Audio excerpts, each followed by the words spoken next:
श्रीजानकीस्तुतिः।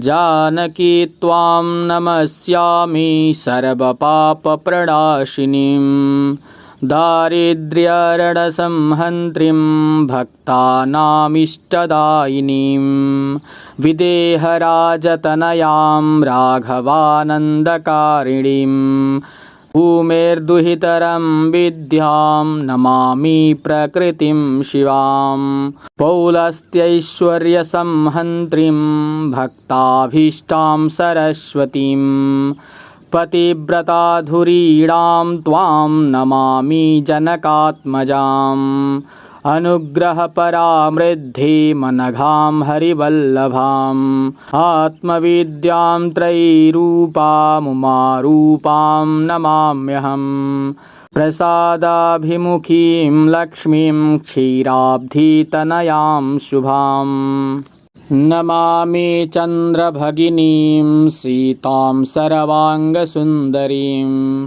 नमामि धर्मनिलयां करुणां वेदमातरं, पद्मालयां पद्महस्तां विष्णुवक्षःस्थलालयां, नमामि चन्द्रनिलयां सीतां चन्द्रनिभाननाम्, आह्लादरूपिणीं सिद्धिं शिवां शिवकरीं सतीं, नमामि विश्वजननीं रामचन्द्रेष्टवल्लभां, सीतां सर्वानवद्याङ्गीं भजामि सततं हृदा, भजामि सततं हृदा।